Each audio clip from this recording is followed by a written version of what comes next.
All right, we will call this meeting of the Central Front Range to order. And we will start with a roll call. And I will go through our member list here. Is there anyone here from Brookside? No. Canyon City, I am here for Canyon City. Cripple Creek? Here. Jody. And Custer County? I'm sorry if you are online and I miss you. We will try to catch that up in just a second. El Paso County, Victoria. Hi, Nick Bunce here, filling in for Victoria. All right, thank you, Nick. City of Fairplay.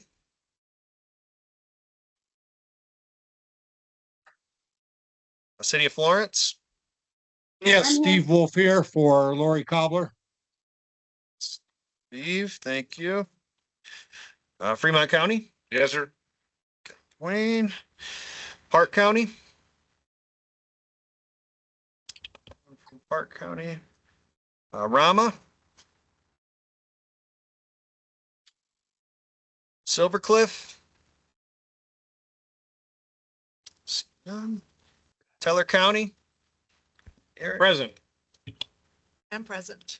And present. And City of Victor. City of Westcliff. City of Williamsburg. Nope. And transit representatives. We have Kathy Lowry, or I'm here. that's, oh, right there. Sorry, Kathy. You call me earlier. And Transportation Commissioner Hannah Parsons. Right. So we do have a quorum for We today's. do have both, Cripple Creek Public Works for Cripple Creek, of course. I didn't know if you heard, Jody is here with, Cripple Creek Transit. Yep, Okay, want to make sure you got that. Jody. All right, and we do have a quorum for today's meeting. So with that, we distributed a copy of the meeting minutes from our January meeting that was held at the city of Brookside. Does anyone have any comments or corrections or additions, subtractions to those meeting minutes? And Mr. if Chair, not, I'll move to- entertain a motion to. Move to approve minutes as presented. Second. Motion been approved from Eric and seconded by Dwayne. All in favor? Aye. Aye. Motion passes. And I have us down that we have no additional action items on the agenda today. And the remaining topics are our CDOT items, and I will entertain whomever is going to give us our legislative update on behalf of CDOT today.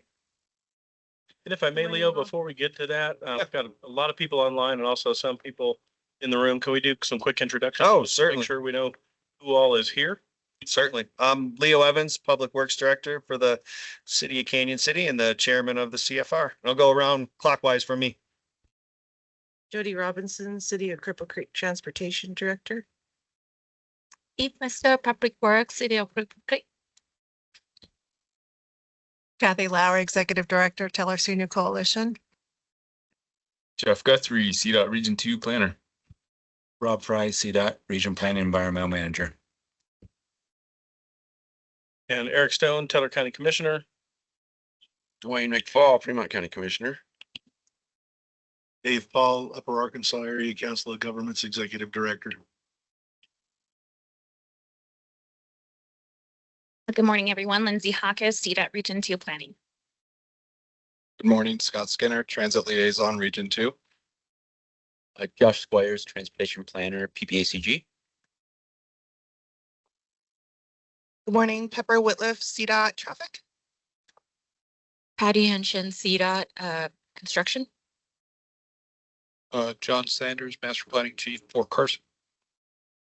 John Leocetos, PPACG. I'd like to do for you now something off my second album. No, we are the hosts, so if you guys need to know where the restrooms are or have any difficulties, please find any one of us at the PPACG staff. Janelle Miller, PPACG. Lisa Gagnon, Transit Planner, PPACG. Jared Werner, PPACG. And Tom Superfine Rivera, PPACG. Thank you, Eric, for the reminder.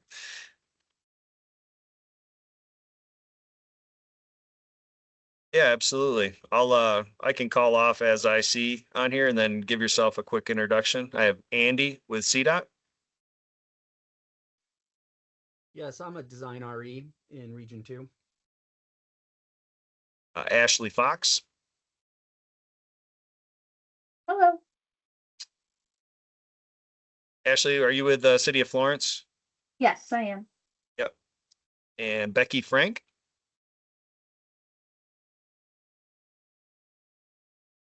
Good morning, everybody. Becky Frank, City of Cripple Creek, Parks and Rec. We have Emily Hadaway. Good morning, all. Emily Hadaway, Legislative Liaison for CDOT. Jeff's in the room. He already introduced himself. So we'll go George with CDOT. Yeah, good morning, everyone. George Gromke, Source Planner with DTR, and guest presenter today for the bus tank presentation portion of today's meeting. Thanks for having me. Janelle. Janelle Shaka, Town Administrator, Town of Fairplay.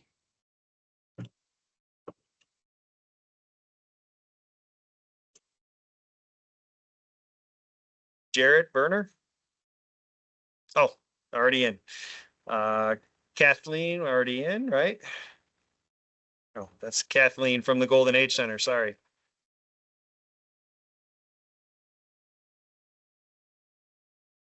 Kathleen Collins here.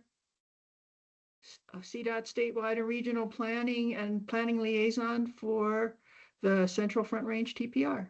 Sorry, I couldn't be there in person. It's all right. Lindsay's in the room. We already had her. Nicholas is in the room, correct? We already had Nicholas. Yeah, Nick Bunce here, Associate Transportation Planner with El Paso County. Yep. And Nick Bredsnager. Yep, Nick Bredschneider, Director of Public Works, Park County. Park County. Gotcha. And note taker, we'll skip. Sam Cochia. Yeah, Sam Cochia, Fremont County Engineer. Steve Wolf, we already had. Teller Senior Coalition, we already had, right? That's funny. Oh, Teller Senior Coalition. Good morning, Ronnie Gordon, Teller Senior Coalition. I'm the Transportation Manager. Thank you. And Tom Rivera. He's in the back. Is that the end of our sign-in list or online attendance? We did have some people also register. We have a Ronnie Gordon. And sitting in for Mac Ward is Kathleen from the Golden Age Center. And Janelle Safia, Town Administrator of Fairplay. And Ms. Chair, I'd also like to recognize Andy Gunning, Director of PPACG, who's over on the back bench. All right. Thank you. All right. And with that, we will jump back into our regular agenda, and I would welcome CDOT for our legislative update. Hi, all. That would be me. Hi, Emily Hadaway, Legislative Liaison. Yes, we're getting close to the end of session now. We are currently still going through the budget cycle. Last week was the long bill in the House. This week will be the long bill in the Senate. I think all of you are closely tracking the decisions around MMOF. So there are two bills that pertain to MMOF. That's HB 1398 and HB 1399. One eliminates the annual general fund transfer to the MMOF, and then one adjusts the allocation of the retail delivery fee.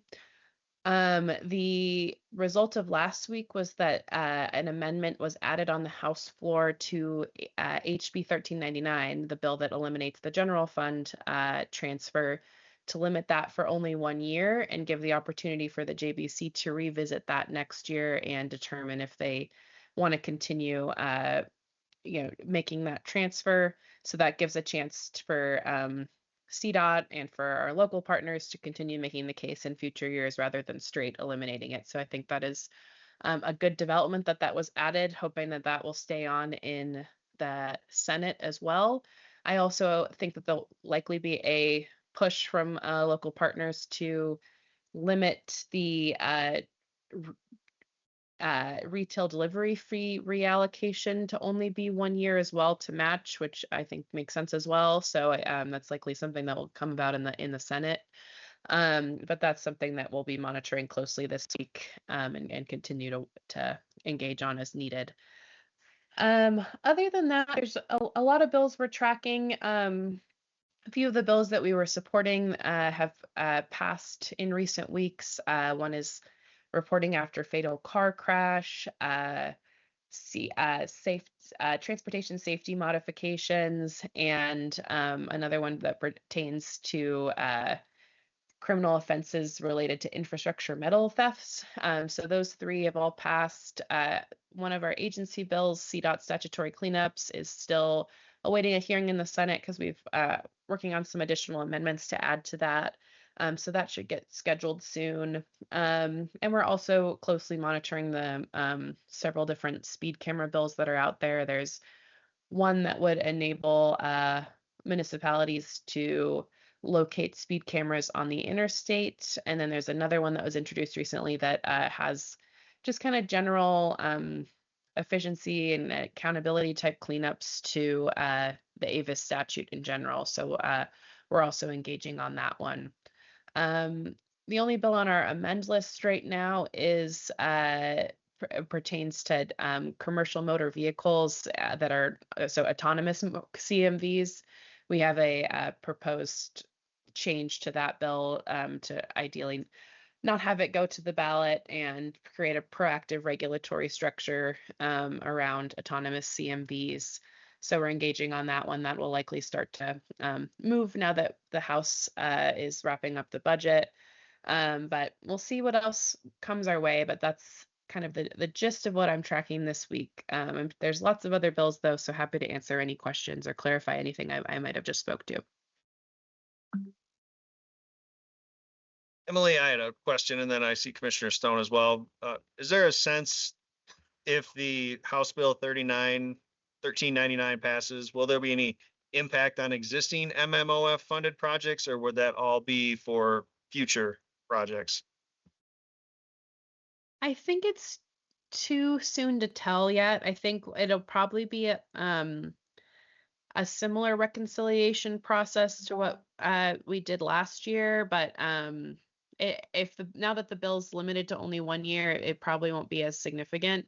And also, last year they swept 70 million. That's not as significant as eliminating it, just a $10 million transfer. But I think it's still just too soon to know. So as soon as we kind of have a sense of what the final bill is, we'll be able to advise on that a little bit better. Thank you. And Commissioner Stone, you had a question? Yeah, thank you. Two things. I think you're 100% correct that local governments are supporting this idea of only doing it for a year. Not saying that any of us support even doing it for the first year, but it's not lost on all of us that the Joy Budget Committee is protecting state transit while pulling money away from transit that is actually performed at the local level for those who most need that service. So I'm hoping that after a year that we can restore that balance and restore that allocation from those funds. That's not what was told to our residents when they passed that fee, but for how it was going to be used. But that's not uncommon for the state to do stuff for a year or two and then completely change it to meet their own emerging needs that obviously we all saw coming. And then the other question I had was on the what was the second bill that you spoke about? And I apologize, I just had a brain fart on it. What was the second for the autonomous commercial? Yeah, the autonomous vehicles. Yes. Thank you. For the autonomous vehicles, is that all the way up to, we talking freight, or are we talking commercial vehicles that are transit related that are, or delivery related? Does that include all the way up to and including, CDL level type vehicles? Yes, I believe it includes all type vehicles. I'd have to go back and look at the bill and what the weight limit is where it triggers it. So the current bill would require a driver in any autonomous CMV over a certain threshold, and require a person with a CDL to be in the vehicle to intervene if needed. We have a different concept to basically allow a company to attest that they can meet all of relevant rules and regulations and laws, and be able to operate on the interstate or on state highways with a permit. And so we're still pretty far away from seeing any companies like that operating in Colorado as well. But I think it makes sense to have that structure in place for when it inevitably does pop up. But we are worried about being the only state in the country that has regulations of that sort, just because it might limit us from innovation, and it could get tricky with interstate commerce as well. Thank you. All right. Are there any other questions within the room here for Emily or online for Emily that we can pass along before we let her go? All right. Seeing none, we'll move on our agenda and welcome, I think, Kathleen, you said you were going to be giving us our Transportation Commission update.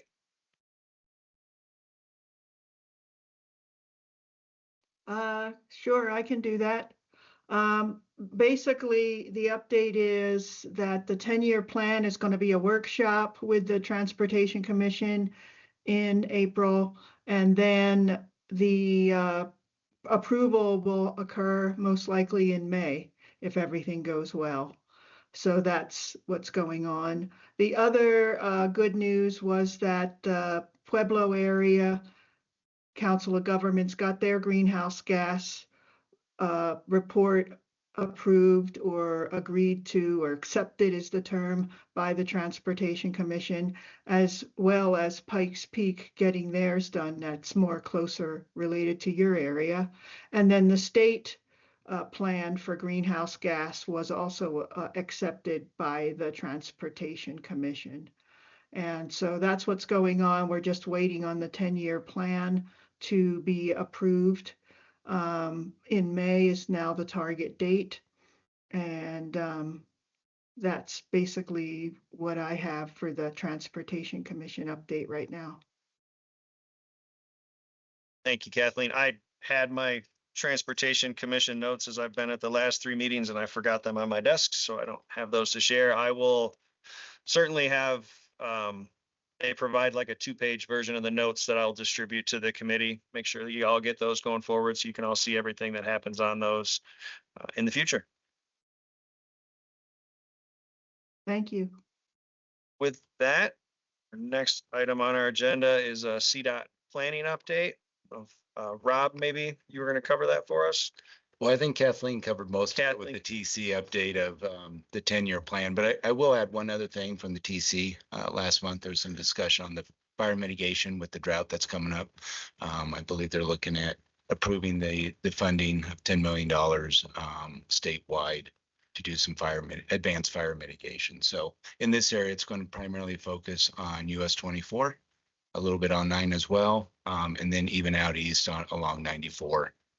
So anything that's out in the grasslands, like in 94 area, is going to consist primarily of mowing that 15-foot strip on a more regular basis. And then as far as fire mitigation in the wooded areas, it's going to look at that first 15 feet, removing completely dead trees, trees that are halfway dead, and then limbing up the live trees anywhere from 5 to 15 feet up. So that's a look at the scope to be determined completely, but those are the corridors that they're looking at in the Central Front Range region. So. Dwayne McFall, Fremont County, did you say they did approve that? I believe they're looking at it this month, so this week. So just one correction in what you said, the drought that's coming, it's already here. Thanks, Rob. Yep.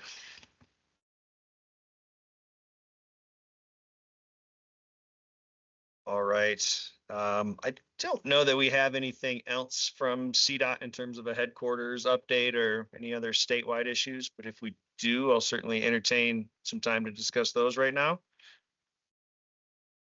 This is Kathleen. I'd like to also just cover that the STAC meeting is going to be in person in May, and that there will be a TPR administrator meeting following that STAC meeting, and that'll be held at CDOT HQ in Denver. And then the other announcement is Spencer York, who is the planning liaison for southwestern Colorado and then also northeastern Colorado, he has been promoted to be the land use planner at CDOT. And so he'll be coordinating with local governments just to be a resource to them. And we congratulate him on his promotion. So those are two of the HQ updates that I have right now. Thanks. And Kathleen, just for the benefit of everybody, I believe the next STAC meeting that you mentioned in May will be on Thursday, May 7th. That You is said that one is correct. in person? Yes, that's in person, and then we're piggybacking. We're going to hold an in-person meeting of the TPR administrators, since some of the STAC reps are also TPR administrators. So that's what we're doing for the May meeting.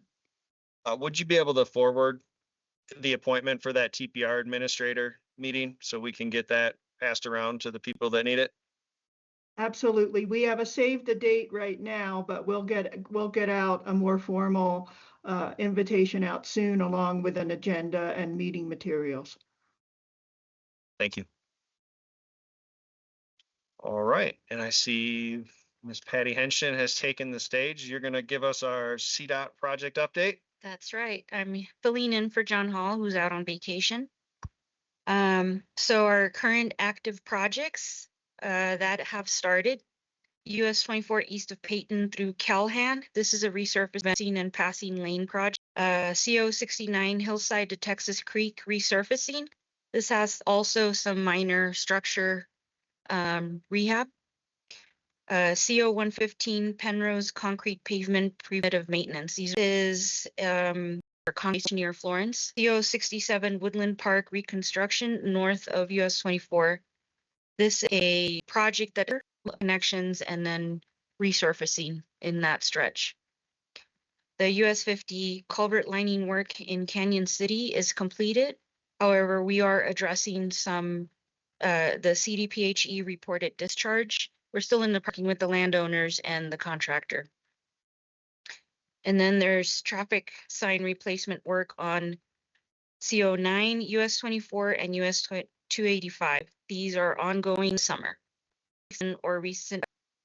We are getting back started on the US 24 west of Woodland Park.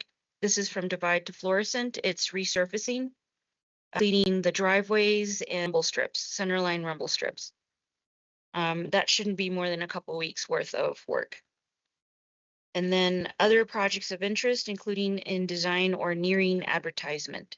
So we have CO9 Fairplay to Hoosier Pass resurfacing with some subgrade stabilization improvements. This will be scheduled for 2027 construction. US 50 Penrose to Pueblo County line. This is a resurfacing project and safety improvements, also scheduled for 2027 construction. US 50 at 8 Mile Hill safety improvements. This is safety improvements along CO 115 west of, we have this grant in Fremont County as the sponsoring agency in February. We're awaiting results of that, the grant award. And so longer term projects, US 24 CO 67 intersection improvement. This is currently as a design at the design scoping review. So we're just kicking that project off. CO 115 Canyon City shoulder. This is east of Florence.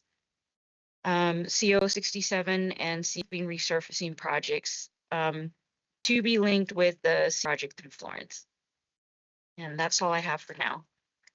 Any questions? I have one, and then I see Dwayne has one as well.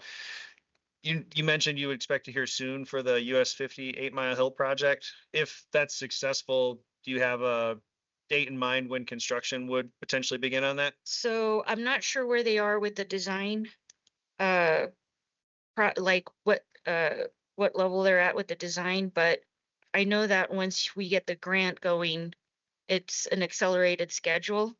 So I think Andy is online for that project. Yeah, I'm here. The project is proceeding through design, but we don't have for construction. We are fully funded to the clearances have already been achieved, and that includes right-of-way and agreements with landowners and so forth. So we're just waiting on the results of the build grant to see if we can advertise the project. The project will be shelved at the end of this year if we do not get the funding, and we'll just have another source of funding if necessary. But as I said, the design is progressing nonetheless to final PS&E, and that would be achieved this fall. Commissioner McFall? Yeah, just along that lines too, Andy, thanks for that recap.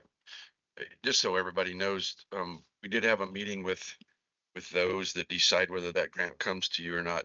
I don't know when that was, last fall sometime, but they went through with CDOT to explain the reasons we didn't get that grant last year. From my conversations with them, they feel they've turned in a better grant this year. So hopefully we have. I've put some words in through my channels in DC. So hopefully we'll get a better chance of getting that grant. My question back to you, and this is going to put you on the spot because John's not here, and I haven't talked to him for a while about the cleanup that those guys dumped cleaning those culverts in Canyon City. Yeah, so that is still in the process of cleanup. We're working with the contractor to look at, they're going to open irrigation gates. Just spoke to Leo Evans, Public Works Director of Canyon City this morning.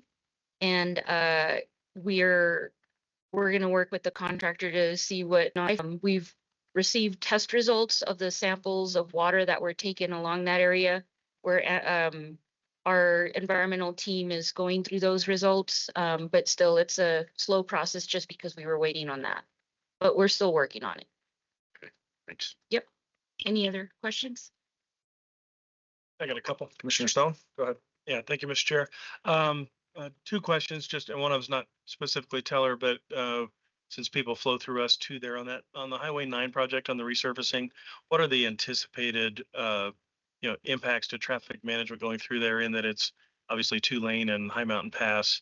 What should we be informing and telling people about what to expect with that resurfacing project for traffic disruption? Are you referring to the Fairplay to Hoosier Pass? Yes. So that's going to be day work just because of the area. I'm not sure where we are with the lane closure policy, but we do have it to where it would be like intermittent stop is what we've had before, so during construction hour and back up overnight. And then the other one isn't a question, just a comment, is the redesign of the Colorado 6724 intersection. Teller County felt like that CDOT got a little bit out over their skis on that one because it's went pretty far down the planning process prior to Public Works or landowners or frankly anyone in the area knowing that of a proposed roundabout there. So commissioners did send a letter to CDOT last week asking for an additional meeting. We've already had one with them, but for an additional meeting, primarily due to concerns over infringements upon existing historic roads that are in the area and access to those, which are under the authority of the county, obviously. But then just making sure that that all the stakeholders are at the table to make sure that and the reason for that, by the way, was in the initial meeting that we had. It was obvious that engineering, who was already working on plans for this, had not even spoken with CDOT permitting to understand the new permits that had had been issued within, within that area. So we need to slow down for that. And one of those projects, by the way, and one of those new permits is for our county service center building that was going in there. They were completely unaware of what was going to be going on with that. But then additionally, they were talking about, utilizing Weaverville Road, which is an historic road in the Divide area, as a new ingress egress for the CDOT maintenance facility. And obviously part of this decision that CDOT is making cures a problem that they have for ingress and egress out of their own maintenance facility. It's not good. It's not safe up there for you guys either. So we get that, but I do want to say that we got immediate response, and I appreciate both Shane and Jason for getting back to us very quickly. We're setting up a work session on that. I just wanted to make this board aware that there were some concerns about that, and it's not due to a hatred of roundabouts. Sorry, the one down by 115 seems to be working pretty well, but but it's more about, we just approved a PUD, and you guys just approved access to the southwest corner of that intersection, and they've invested millions of dollars to the development of that corner that could be significantly potentially impacted by what goes in there. And again, we have authority over 2 roads that would be impacted by that, and nobody had spoken with Public Works about it whatsoever. And then also, kind of by extension of that, it was going to change the the type of intersections approaching that, for whether they were full function, 3/4 function, et cetera. And we just felt we needed to slow that down and make sure everybody's at the table.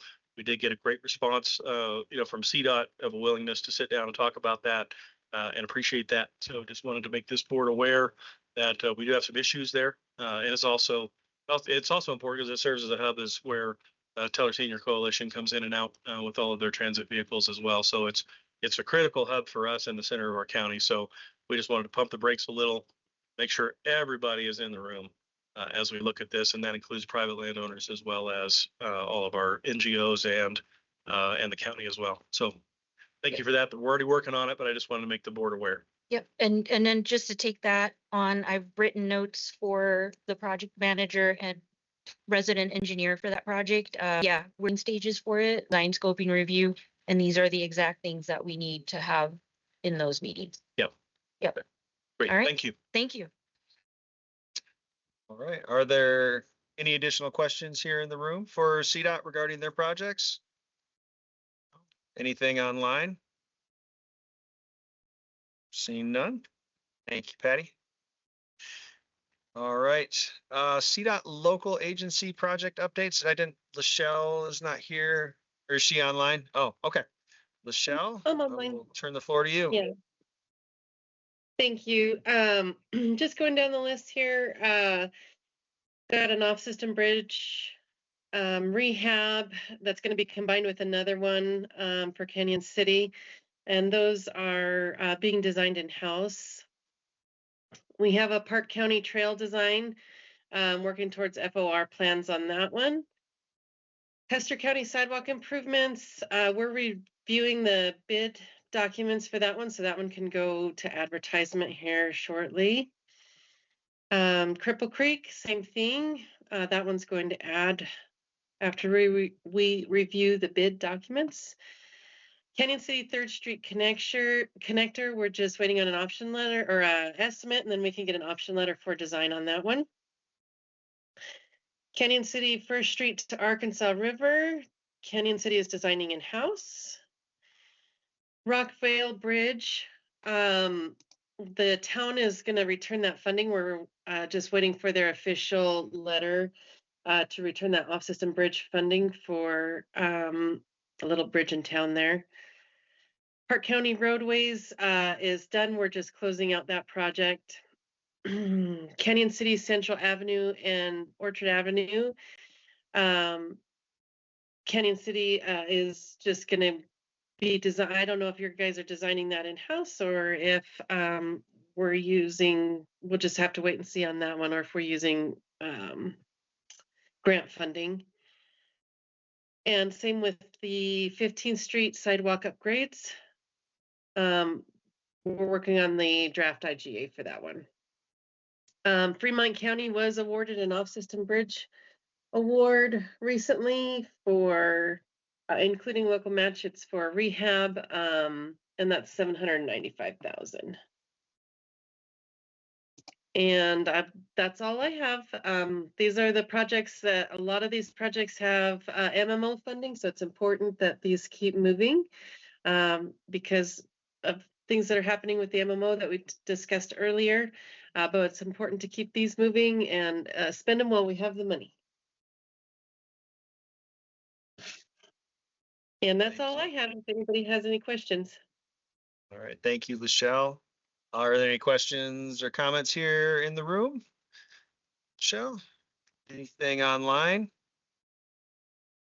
Lachelle, I may be jumping ahead. I don't know if this is on the agenda or not. Is the TAP program, Call for Projects, coming out here shortly? That's worth mentioning at this meeting?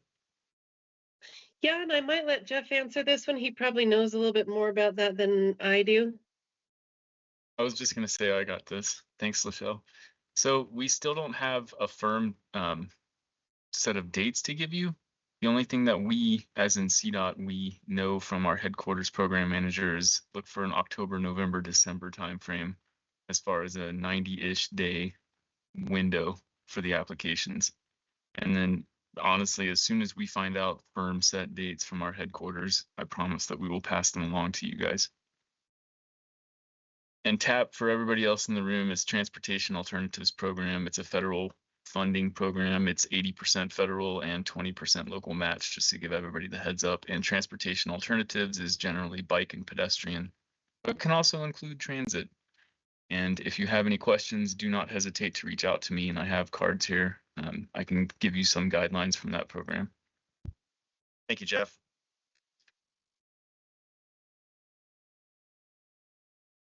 All right, our next topic for today is to cover our transit updates. I believe we are going to be receiving an update on the Bustang program. I think, was that George? You were going to give that presentation? Yep, that's me. Yeah. All So right, hi, the everyone. floor is yours. Awesome. Well, thank you so much, and thanks for having me today. So, yeah, really just today providing an update on Bustang. So just going over, I know now we're into March, but our 2025 data, and just a little bit more information specific to the CFR and surrounding region, and some of those routes. Yeah, to start things off, just a service overview. So, for those not familiar, and or a refresher for all things Bustang. Bustang is provided interregional service as of July 2025 for 10 years. So over the last 10 years, we've seen a lot of growth from just our mainline services, which are really operating along Colorado's busiest corridors, I-70 and I-25, Fort Collins to Denver, Colorado Springs to Denver, and then two major termini, Grand Junction and Glenwood Springs to Denver. And so really focused on providing that express service there. And then also the last 10 years, really growing our Outrider program. So that rural connector service, which makes up a lot of the kind of physical map you see here, but really focused on providing that access to transit connections for rural communities across the state. And then, most recently, in 2022, Bustang received funds through the legislature in order to expand service for a pilot program to expand our mainline service. And a part of that also included the development of Pegasus, which is our express shuttle service that runs on I-70 West, and then our seasonal services. So those are event-based services that focus more on seasonal demand, everything from snow staying to bus to Broncos to Ramride. So those types of programs. Next slide, please. So just briefly going over here, this is our Bustang mainline ridership overview. 2025, we're really starting to see, our first kind of expansion year over expansion year data for the service. And so, you can see on the left, this is ridership by calendar year. Something exciting to highlight here is that 2025 ridership was above our pre-pandemic levels. This is something that is really exciting. There's a lot of agencies and across the country that are still building back their ridership from that big drop we saw during those pandemic years, and so this was a really big achievement for us. and to have those services back above those levels and continuing to trend up. On the right here is our main line ridership for the last fiscal year. So this is, as I'd mentioned, is our first full year of post-expansion data. So you're seeing here our total 2025 ridership by line. So, North Line, South Line, and West Line. West Line has the highest frequency, 15 trips per day. They're moving the most folks here, 135,000 riders we saw in 2025. North Line and South Line have both, they have 12 weekday trips and 6 weekend trips. And so you can see those here. We see some seasonality, especially, or a lot of seasonality for West Line, and then some seasonality you can kind of see here with North and South Line, where we see a little bit of a peak that goes into the summer, and then a slight decline in ridership in the winter. And obviously that's the opposite for West Line, where lots of folks are trying to get to the mountains, and where maybe it's a little bit less commuter focused. Next slide, please. And then Outrider ridership. So we have a number of Outrider routes, of course, so across the state. But really here, just highlighting ones, and there's a map that I'll get into the next slide, but just ones that are more kind of connected to this region and the area. And so, Crested Butte to Denver, 2025 ridership, we had almost 19,000 folks and saw a 10% increase over 2024. Most recently, we also added a second round trip in February of 25 to that, just because we saw so much demand along that corridor. So that was very exciting. Lamar, Colorado Springs, we had 4,500 riders and saw a 14% increase in ridership. And Alamosa to Pueblo stayed about the same. We added a stop that we had previously had in Canyon City, and I'll cover that in another slide, but that was also really exciting.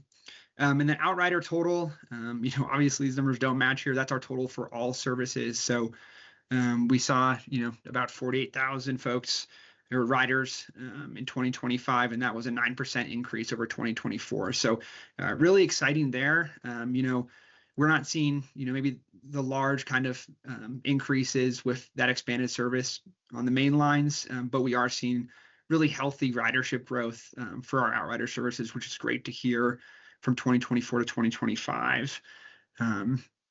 So next slide, please. And then recent service changes in the CFR region.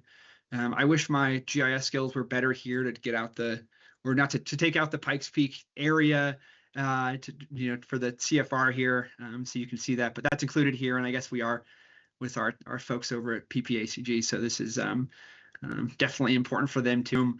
But really highlighting here, of course, the services I mentioned the last slide that are kind of more pertinent to this region and area. So that South Line, of course, kind of our mainline ridership.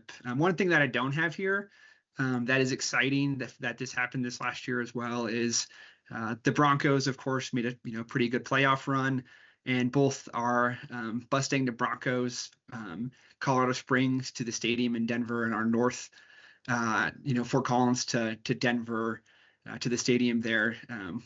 Both of those, the last 2 games that the Broncos had were sold out on those services. And so that was just, exciting to see, I think, as well. So like I said, South Line here, our Alamosa route. So Alamosa to Pueblo, Lamar. So from Lamar to Colorado Springs. And then also highlighted is the Crested Butte to Denver. And then, those recent kind of service changes that we've had here. So that second round trip that was added on the Crested Butte to Denver route, and then Canyon City stop added there at the bottom as well. And then, just highlighting that Canyon City stop grand opening. So we shared this in one of our Transit Monthly calls, but, shout out to a lot of folks at the region and headquarters and within, Canyon City that helped to get this done. So that service started back up in February 17th, or sorry, that stop, excuse me. And so located at the Royal Gorge Chamber Alliance and Visitor Center. And again, just a big thank you to everyone that made this happen.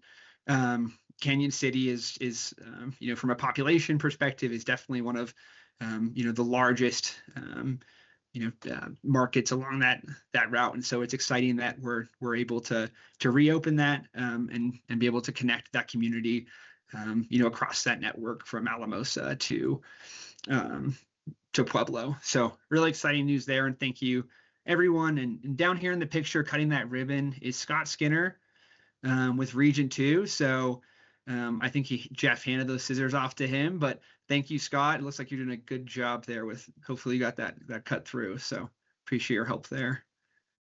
Next slide. So that's, kind of a look back in terms of where we're at with performance.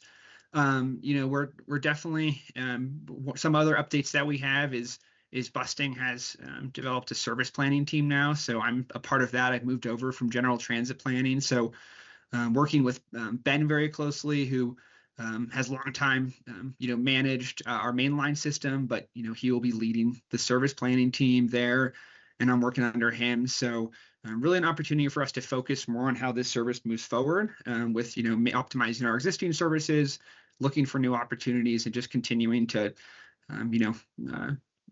provide, interregional, intercity service across the state of Colorado. So happy to take any questions now, and thank you all so much for your time today. Thank you, George. I did have one question, and then I'll open it up to the rest of the group. I get asked by my council members and mayor elected officials for Canyon City, do you have a way to track, like how many trips originate and how many trips end at each stop along the South Line route that comes through Canyon City? Yeah, thanks for that question. So we do currently track boardings. We were able to see how many trips that we have to originate at that stop. Folks that are getting on the bus there.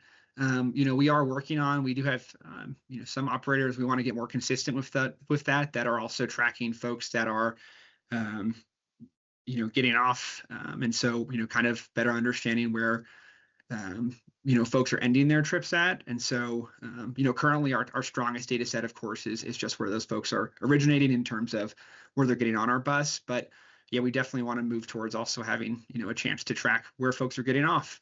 And so, another way that we can do that internally, but, I think in terms of using it is, we can kind of track ticket sales. So, folks can enter in basically their start and end points. Our fares are distance based. And so, when folks buy tickets, we can see that data. But, sometimes there's limitation there in terms of, they can, for instance, they can mark a ticket as, one direction, but they could use that interchangeably. And so, all that to say, we are tracking boardings, and we definitely want to get better about tracking where folks are getting off of the services, especially for some of those communities that are, in the middle of these routes. I will say just quickly too on our Crested Butte route, for instance, we see a lot of ridership, kind of mid-route in Buena Vista. And so, that's an area where, particularly it's helpful in knowing those things, because we do have a lot of trips that are not just originating and ending at, kind of the Alamosa to, Pueblo, for instance, but also a lot of those communities in between. So. Thank you, George. I'll open it up in the room for any other questions. Commissioner McFall? Yeah, it's on the same lines. George, it would be nice, as you know, the stop stopped in Canyon City because of allegations, I guess. It would be nice to have those statistics of when and if you get them, of who's getting off in Canyon City. But it would, at this point, if there's any originating from Canyon City, for Leo and I to both know those, because we get that question quite frequently. Yeah. Thanks. So and I noted that. So I think as we, of course, with that starting back up here, as we get more data, I have my contact information here too. If you want to reach out to me with that, as we collect more data here throughout the year, I think, we can, upon request, we can definitely share that. So as that's, helpful for you all in sending that out to your stakeholders. So thank you. Thanks, George. Is there anyone else in the room? Oh, Commissioner Stone? Yeah, thank you, Mr. Chairman. Two questions. Actually, I had a constituent ask me not long ago. They were looking into Bustang, and they noticed that there's no stops in Castle Rock. And they actually were employed in Castle Rock and commute from Teller County to Castle Rock daily, and thought that Mustang might be an option for them. But with there not being a stop there, I just thought it's kind of interesting. You've got Colorado Springs, you've got Monument, and then it skips over Castle Rock to Sky Ridge, and Sky Ridge is where RTD stops. And has there been talk about adding Castle Rock into that Mustang route at all? Yeah, there has been conversations there. It's a good point. Castle Rock is one of the, from a population and community perspective, in a lot of demand data, it's constantly flagged, just because there are so many folks, in that community that are traveling up and down the corridor between Colorado Springs and Denver. In the past, I think, there was some, suggestions there, and of course, I think that into the, with the development of the, the Front Range passenger rail and mobility hub there, opportunities to, I think serve that area in the future are definitely being looked at, and something that we're considering, and that, is definitely on the radar. So, like I said, across the state, that is one of the biggest, communities that isn't served by Mustang. So. Okay. So a possibility, but not actively planned for at this time. Is that what I'm hearing? Yeah. So. Okay. So, and the second question I had is, we see your ridership overall numbers, and I'm assuming those are aggregate. Do you have a boil down, just kind of overall, as to how many unique users that there are on Mustang? And do you have the ability to look at unique users? Because obviously there's probably a lot of these people that, especially on the South Route, for example, the people that use, Mustang daily, where that one rider might account for 200 rides a year, depending on how often they take it. Do you know what those unique numbers look like? Yeah, that's a good question. That's actually, I think, where having the surge plan unit and having more, having me and Ben dedicated to this kind of stuff will, is definitely some analysis that will come in handy as we, really kind of move forward. I like that a lot, and that's something that, like I mentioned earlier about ticket sales, something that, we do have a way, we can, we have a unique idea of folks that, they have an account, and so. We can see folks who, are potentially, they're reoccurring buyers, or they're buying our kind of bulk ticket packages. I think especially for, Northline, but also for Southline, where we do see, a lot of that commuter travel. There probably are, a number of folks who are, of course, buying bulk tickets, or, are returning customers for Mustang over and over again. Yeah, I have that noted here, and in the future, I know that's something that I think having some more kind of baked out data that has a little bit, is definitely more detailed. That's something that would be exciting and useful for us, but also to report back to, to you all as well. So. Thank you. All right. Were there any additional questions for George here in the room? See none. Anything online? All right. Thank you, George. Appreciate it. And I will get you and Scott in follow-up email and copy Commissioner McFall on that to ask some of those questions about ridership in and out of Canyon City to help us out. Appreciate that. Thank you very much. Think you. All right. Next on our agenda is a maintenance update. I don't know if there was anyone here from CDOT maintenance. I don't think so. Was there? No? All right. We will get no maintenance update today. They're all out working on Highway 115 patching concrete. At least they were when I drove past, so they're working. Other items I was going to mention quickly. Dave Paul's here from UCOG. We did lose Miss Veronica, who was our administrator. Just I think last week maybe she resigned, so kind of short notice.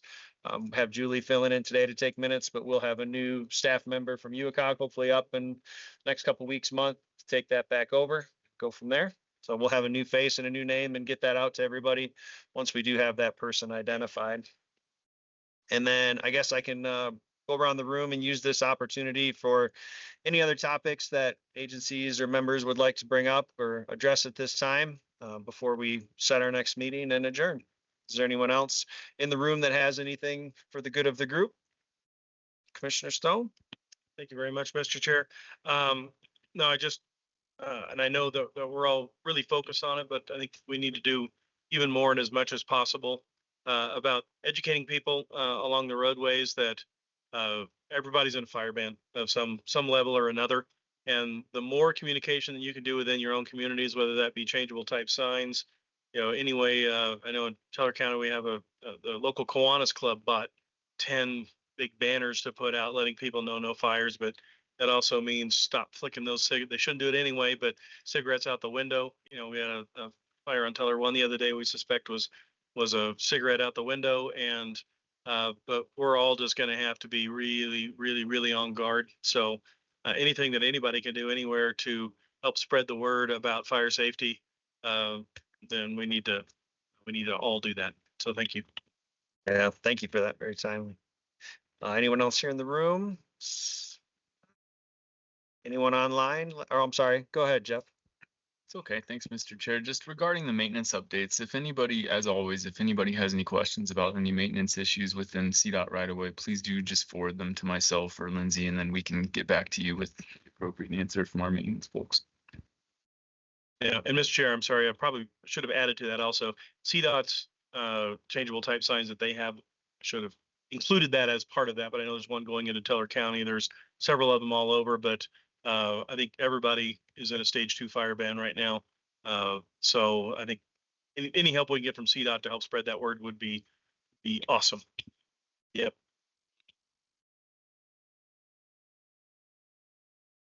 Please. Hi, for those who don't know me, I'm Karen Rowe. I'm the regional grant navigator for PPACG. Generally, I cover Fargo and El Paso County.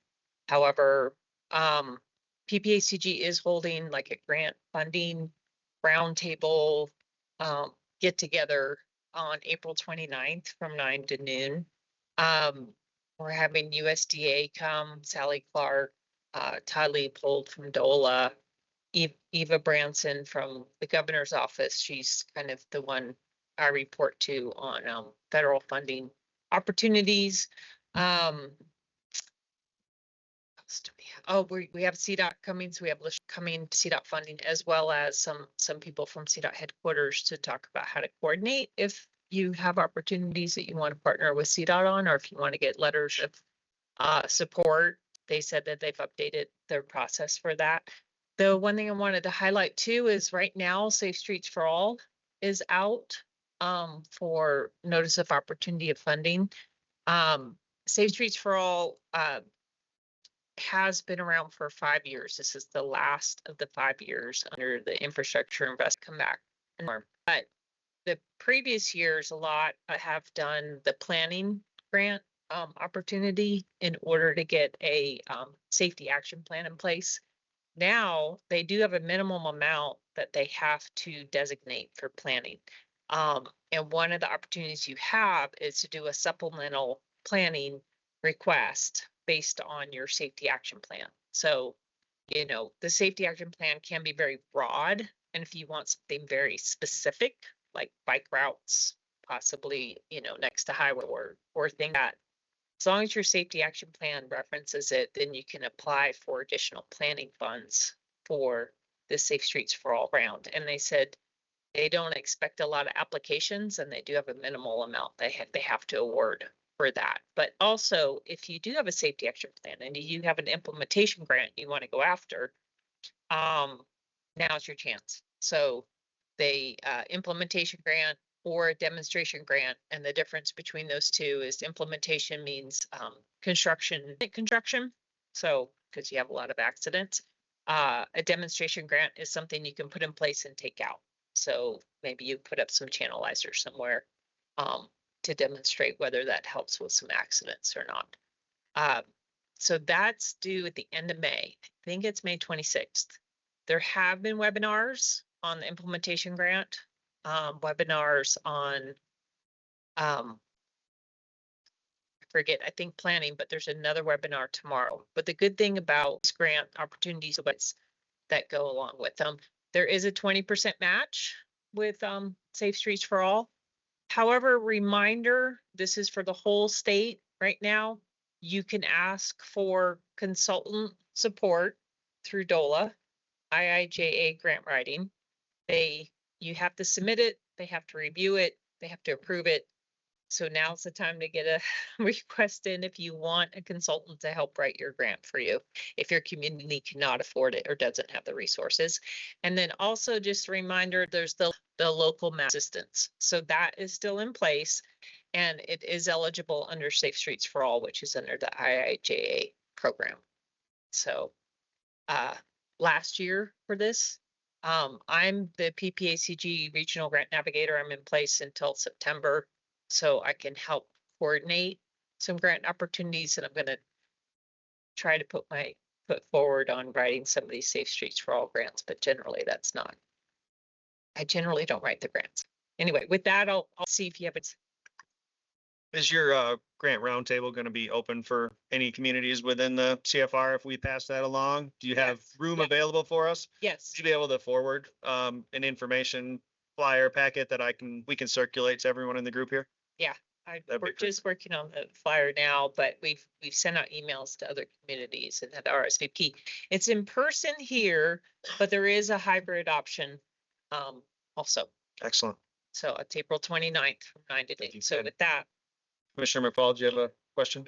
Just a follow up on that. So we'd like it. And so it's under my email right now. It's krowe, ROWE. So just krowe at ppacg.org. If you can RSVP, then I'll add you to the calendar invite. So you have it, put in the correct Teams meeting information, and I'll send out more updates on that. Thanks, Karen. Thank you. Anyone else here any other questions for Karen before we let her go? No? Any online? No? Thank you, Karen. Okay, thank you. And anyone else in the room or online that would like to offer anything for the good of the group before we try to set our next meeting? Oh, all right. I think if I'm looking at our calendar, right, our next meeting would be July 13th, Monday, July 13th. And we would be looking for a location to potentially host that meeting. So if there's anyone that would like to volunteer their facility on Monday, July 13th from say roughly 10 a.m. till 12 p.m. that has options for hybrid attendance and in-person attendance, that would be appreciated so we can spread out around our large area and make sure we get everybody included. Commissioner Stone? I'd have to check on availability, but if we're looking for a place, the Sheriff's Department training room in Divide, we've held meetings there before, and it's technologically set up for hybrid meeting format. It's about the size of roughly this half of this room, roughly, maybe a little bigger. But it's worked before. So that's a possibility, but I would have to check on availability. Excellent. All right. Anyone else online want to throw their name in the hat for that? What's the date of that again? I believe it would be Monday, July 13th. Okay. Well, we'll confirm that, Commissioner Stone, and then once we get that confirmed, we'll either send out the appointment for that location or send out another solicitation to try to find another location.